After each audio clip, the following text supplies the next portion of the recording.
उम्रा करने का सही तरीका क्या है, एहराम कहाँ बांधना है, कब बांधना है, कैसे बांधना है, क्या तरीका है, मक्का पहुंचने से पहले ये दुआ पढ़ते हैं।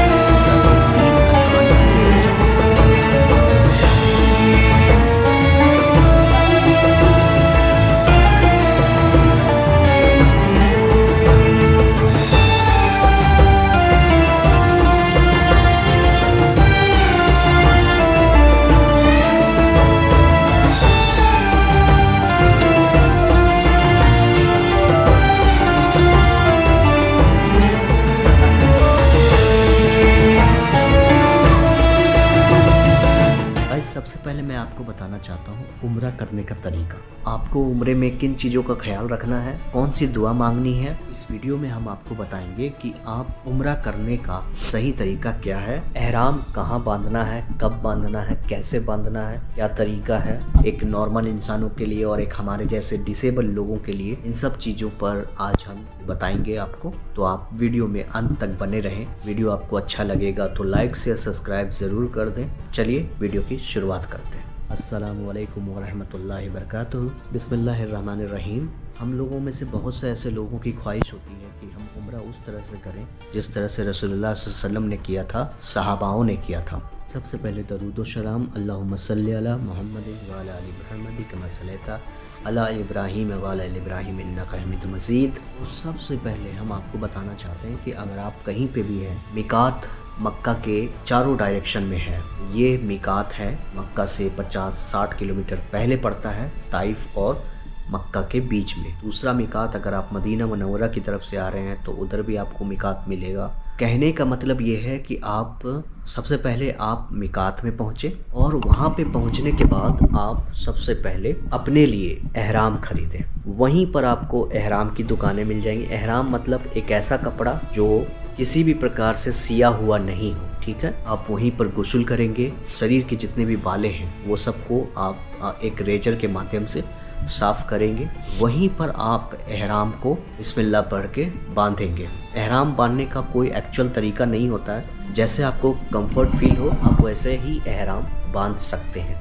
दूसरा, एहराम के अंदर कोई सिला हुआ पट्टी नहीं हो, यानी एकदम बिल्कुल खुला हुआ, रबड़ वगैरह ना हो। और वहीं पर आपको ये नियत करनी है, या अल्लाह मैं उम्रे करने जा रहा हूँ, मेरी उम्रा कबूल कर। वहीं पर आप उम्रा की दुआ मांग सकते हैं। एहराम के बांधने से पहले या फिर एहराम बांधने के बाद कोई अन्य कपड़ा, कोई दूसरा कपड़ा बिल्कुल नहीं पहनना। आपने एहराम बांध लिया, अब आपको करना क्या है, कुछ सामानें रखनी है। जैसे आप अपने छोटा सा बैग रहता है पॉच टाइप का, उसको यहाँ पे बांध लेना है कमर में, और उसके बाद उसमें आप अपना पासपोर्ट, वीज़ा रख सकते हैं। उसके बाद मोबाइल रख सकते हैं, वैसलीन रख सकते हैं कि जब आप तवाफ़ करेंगे तो आपके जो बदन है ना वो एक दूसरे में लगड़ेंगे, चिपकेंगे। एहराम पहनने के बाद भी आप नाखून काट सकते हैं या फिर उससे पहले भी नहाने के दौरान भी काट सकते हैं। सारा काम आप उम्रा के नियत करने से पहले कर लें तो बेहतर है।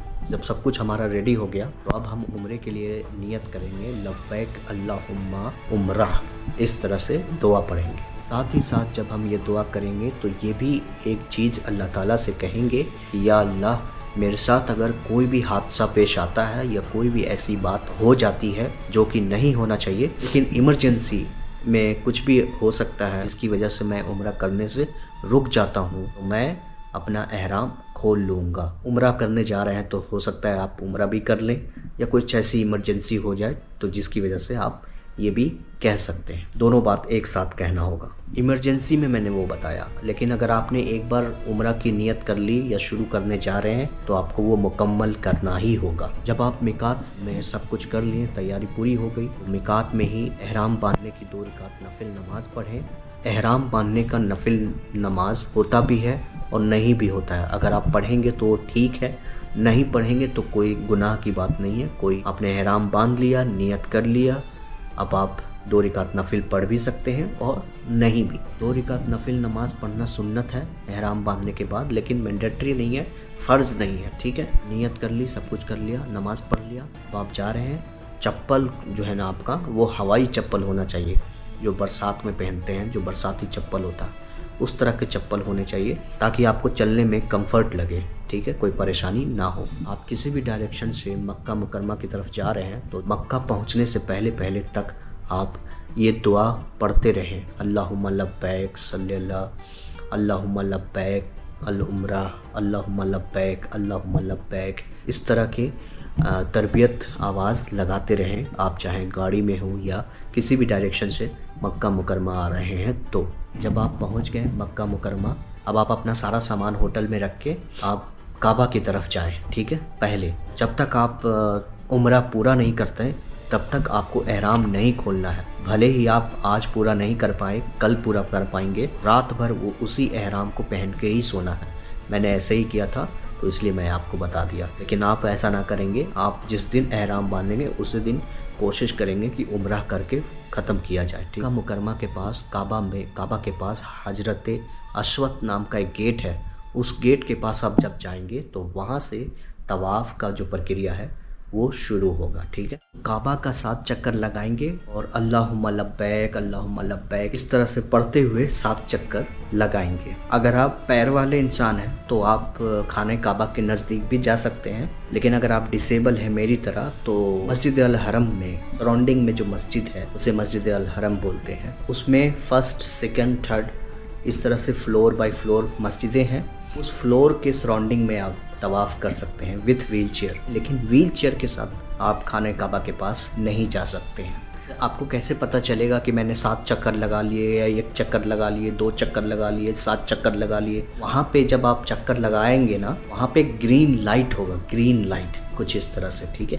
ये लाइट ही आपको इंडिकेट करेगी कि आपका फर्स्ट तवाफ़ हो चुका है, फिर सेकंड हो चुका है, थर्ड हो चुका है, इस तरह से। इतना ध्यान रखें कि जब आप तवाफ़ कर रहे हैं तो जो आपका एहराम है, एहराम में जो बाईं तरफ का जो हाथ है, शोल्डर है, कंधा है, इस कंधे के पास जो कपड़े हैं उसको हटा के नीचे से बांधे। ये वाला जो कंधा है दिखाई देना चाहिए, खुला हुआ होना चाहिए।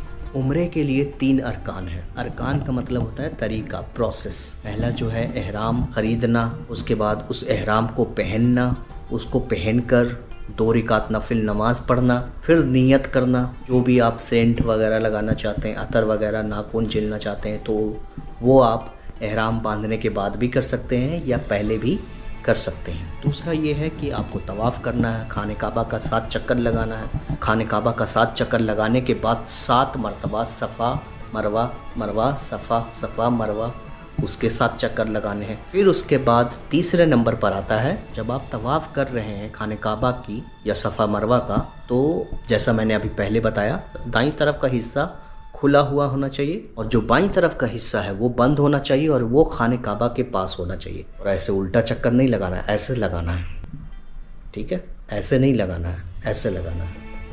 ऐसे जब आप लगाएंगे, बाईं खाने काबा की तरफ होगा और दाईं बाहर की ओर होगा। तवाफ़ करते दौरान आपके वज़ू टूट जाते हैं तो आप दोबारा वज़ू कर सकते हैं जाके। मान लीजिए आपने 4 चक्कर लगाया, आपका वज़ू टूट चुका है, 4 को लगा के वहाँ पे स्टॉप हो जाइए ग्रीन कलर के पास, फिर वज़ू करके फिर वापस हज़रत अशवत गेट पर आ जाए और वहाँ से फिर 5वां चक्कर लगाना शुरू कर दें। तवाफ़ करते करते अगर कोई नमाज का वक्त हो रहा है, तवाफ़ को रोक सकते हैं और नमाज पहले अदा करेंगे, क्योंकि नमाज फ़र्ज है, तवाफ़ फ़र्ज नहीं है, ठीक है। वो तो एक उम्रा का अरकान है। फिर नमाज बाद आप दोबारा तवाफ़ रीस्टार्ट शुरू कर सकते हैं। फिर अगर प्यास लग गई हो, आसपास जमजम का पानी वहाँ पे हर जगह मौजूद होता है, तो आप जमजम का पानी वहाँ पे पी सकते हैं। यार, इस्लाम और दीन इतना इजी है, कोई भी आदमी इस्लाम के हर उसूल और तरीके को आसानी से फॉलो कर सकता है, क्योंकि इतना आसान है, कोई सख्ती नहीं है। अगर आपके पास पैर नहीं है तो आप खड़े भी नहीं हो सकते,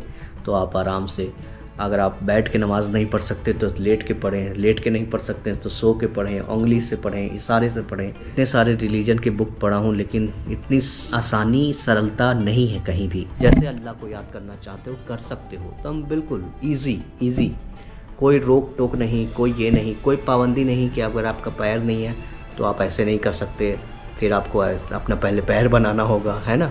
आपने एहराम बांधे, अब आपको करना क्या है, अब आपको सीधा कुछ सामानें रखनी है, जैसे आप अपने में एक छोटा सा बैग रहता है पॉच टाइप का, उसको यहाँ पे बांध लेना है कमर में। आप अपना पासपोर्ट या वीज़ा, मोबाइल रख सकते हैं, वैसलीन रख सकते हैं कि जब आप तवाफ़ करेंगे तो आपके जो बदन है ना वो एक दूसरे में लगड़ेंगे, चिपकेंगे। हम लोगों में से बहुत से ऐसे लोगों की ख्वाहिश होती है कि हम उम्रा उस तरह से करें जिस तरह से रसूलुल्लाह सल्लल्लाहु अलैहि वसल्लम ने किया था। बिस्मिल्लाहिर्रहमानिर्रहीम, अस्सलामु अलैकुम वरहमतुल्लाहि वबरकातुहू। सबसे पहले दरूद व सलाम अल्लाहुम्मा सल्लि अला मुहम्मदिन व अला आलि मुहम्मद कमा सल्लैता अला इब्राहीम व अला आलि इब्राहीम इन्नका हमीदुम मजीद। जब आप सफ़ा मरवा के पास आ जाएं तो सफ़ा की पहाड़ियों से आप सफ़ा मरवा का 7 चक्कर लगाना शुरू कर सकते हैं। बेहतरी यही है कि आप सफ़ा से स्टार्ट करें। नया तरीके का व्हीलचेयर है तो आप सफ़ा के पास जाएं और वहाँ से स्टार्ट करें। सफ़ा के पास पहुँचे तो सबसे पहले ये दुआ पढ़ें। ये दुआ पढ़ने के बाद फिर आप अपने लिए दुआ करें, अपने रिश्तेदार के लिए, जिनके लिए भी आप करना चाहते हैं आप दुआ करें। खाने काबा की तरफ मुंह करके दुआ करें। जो भी आप मांगना चाहते हैं मांगना शुरू करें और फिर उसके बाद 7 चक्कर लगाना शुरू कर दें। सफ़ा मरवा, सफ़ा मरवा। सफ़ा से मरवा 1 चक्कर हो गया, मरवा से सफ़ा 2 चक्कर हो गया, फिर सफ़ा से मरवा 3 चक्कर हो गया। तो इस तरह से 7 चक्कर लगाएं। अब तो कॉरिडोर बन गया है। पहले क्या होता था, पहले के ज़माने में जब हज हुआ करता था या उम्रा, तो लोग पहाड़ों पर चढ़ते थे, फिर उतरते थे, फिर चढ़ते थे, फिर उतरते थे 7 मरतबा। अब तो पहाड़ों पर नहीं चढ़ना होता है, इस तरह का कॉरिडोर है। इसी कॉरिडोर में आपको बस ऐसे चलना है, फिर चलना है, फिर चलना है, फिर चलना है। बहुत सारे लोग जब सफ़ा मरवा का चक्कर लगाते हैं तो दौड़ दौड़ के जाते हैं, जबकि दौड़ने की ज़रूरत नहीं है, आराम आराम से चलें। लेकिन औरतों के लिए मैंडेटरी नहीं है, लेकिन अगर कोई करना चाहता है या करना चाहती है औरतें खास करके, तो वो कर सकती हैं। और कोई पाबंदी भी नहीं है, कोई रिस्ट्रिक्शन भी नहीं है और कोई मतलब मैंडेटरी भी नहीं है, दोनों बातें हैं। जब आप खाने काबा का चक्कर लगाते हैं तो वहाँ पे गोल चक्कर होता है, ठीक है, ऐसे सराउंडिंग। लेकिन सफ़ा मरवा में गोल नहीं होता, वो होता चकला। चकला मतलब यहाँ पे सफ़ा है और यहाँ पे मरवा है, तो सफ़ा मरवा 1, फिर मरवा से सफ़ा 1, ये 1 हुआ, फिर सफ़ा से मरवा 2, फिर मरवा से सफ़ा 2, ऐसे चक्कर लगाना है, ठीक है। इस तरह से होगा आपका 7 चक्कर चकला में। चकला मतलब लंबाई में। जब आप ये पूरे कर लेंगे तो उम्रा के 3 अरकान पूरे हो जाएंगे। पहला तो एहराम बांधना, नियत करना, 2 रकात नफिल नमाज पढ़ना, फिर खाने काबा का चक्कर लगाना 7 मरतबा, फिर सफ़ा मरवा करना, 3 अरकान आपके यहाँ पूरे हो गए। सफ़ा मरवा का जो चक्कर है वो ख़त्म होगा मरवा के पास। जब आप खाने काबा का चक्कर लगा रहे थे 7 बार हो गया था, तब आपने 2 रकात नफिल नमाज पढ़ी थी। लेकिन जब आप सफ़ा मरवा का चक्कर लगा के फारिग हो जाएंगे तो यहाँ पे आप 2 रकात नफिल नमाज पढ़ भी सकते हैं या नहीं भी पढ़ सकते हैं, दोनों बातें। और हाँ, डूरिंग द तवाफ़ और डूरिंग द सफ़ा मरवा आप हर बार अपने लिए, अपने रिश्तेदारों के लिए, जिनके लिए आप चाहें उनके लिए दुआ मांग सकते हैं। जब तक आप मस्जिद अल हरम में हैं तब तक आप दुआ कसरत से मांगते रहें, ठीक है। हो सकता है कि आपकी दुआ कबूल हो जाए। फिर जब आप मस्जिद अल हरम से बाहर निकल जाएं, जो क्लॉक टावर है, क्लॉक टावर के अंदर ही मार्केट है और ऊपर 2nd फ्लोर पर जब आप जाएंगे वहाँ पे ही आपको मिलेगा हजामत का, यानी कि नाई की दुकान, जहाँ आप अपना बाल, दाढ़ी, मोछ, मुंडन हो सकते हैं। रसूलुल्लाह सल्लल्लाहु अलैहि वसल्लम ने अपने उम्रा के दौरान सारे शरीर के बाल को काटे थे, जो भी बदन में गैर ज़रूरी बालें हैं। आप भी ये कोशिश करें कि आप जब हजामत के लिए जाएं नाई की दुकान में, तो आप भी सर से लेके जो गैर ज़रूरी जहाँ पे बालें हैं उनसे कटवा ले तो बेहतर रहेगा। गंजा होने के बाद बाल काटी जा रही है या कट चुकी है, उस वक्त दुआ मांग सकते हैं। ये दुआ कुछ इस प्रकार है। जो लोग छोटे छोटे बाल कराना चाहते हैं, आप छोटे छोटे बाल भी कटवा सकते हैं। उनके लिए अल्लाह के रसूल सल्लल्लाहु अलैहि वसल्लम ने एक ही बार दुआ मांगी थी, तो आपको भी एक ही बार दुआ पढ़नी है। ऐसे बाल नहीं कटाना है जैसे कि यहाँ पे, जैसे फैशन के लिए यहाँ पे काट दिए तो यहाँ पे तीर बना दिए, यहाँ पे ऐसे नहीं। कोशिश आप ये करें कि आप अपने पूरे बाल सफ़ा चट कर दें, यानी कि पूरी तरह से गंजा हो जाए। जब आपका बाल कट जाए तो फिर आप फिर से दोबारा नहा सकते हैं। नहाने के बाद वहाँ पे नहाने की सुविधा हो तो आप नहा सकते हैं। अपने होटल में जाके नहाना चाहते हैं तो भी नहा सकते हैं। तो इस तरह से इंशाअल्लाह आपका जो उम्रा है वो कंप्लीट होता है। तो अल्लाह ताला आप सबको भी अल्लाह का घर और रसूलुल्लाह सल्लल्लाहु अलैहि वसल्लम के रोज़े का दीदार ज़ियारत करने की तौफीक अता फ़रमाए। उम्मीद है कि आपको ये वीडियो कुछ हद तक इन्फॉर्मेटिव लगा होगा, कुछ हद तक जानकारी मिली होगी। मैं कोई इस्लामिक स्कॉलर तो नहीं हूँ, ना कोई मैं मुफ्ती हूँ, ना कोई मैं हाफिज़ हूँ, कारी हूँ, लेकिन मैंने अपने विवेक और ज्ञान से आपको वो सारी बातें बताई हैं जो मैंने अपने उम्रा के दौरान सीखा था, जाना था, समझा था, बूझा था। वो बात आप तक मैंने पहुंचाई है। उम्मीद है कि आपको ये वीडियो अच्छी लगी होगी। अगर आपको ये वीडियो अच्छी लगी तो आप लाइक, शेयर, सब्सक्राइब ज़रूर कीजिएगा। हो सकता है कि इस वीडियो में जो भी मैंने बातें बताई हैं या कही हैं उनमें कुछ गलती भी हो सकती है, कुछ कमी भी हो सकती है, तो उसके लिए मैं आप सबसे माफ़ी चाहता हूँ। अगर आपको और तफसील से जाननी है उम्रा के बारे में तो आप किसी बड़े इस्लामिक स्कॉलर की वीडियोस देख सकते हैं उम्रा करने से पहले, और वीडियो को दूसरे तक शेयर ज़रूर कीजिएगा जो लोग उम्रा करने जा रहे हैं। थैंक यू, शुक्रिया, आप सबका बहुत बहुत शुक्रिया। तो अल्लाह आप सबको खैर मक़दम करे, आप सबको आला मकाम पहुँचाए।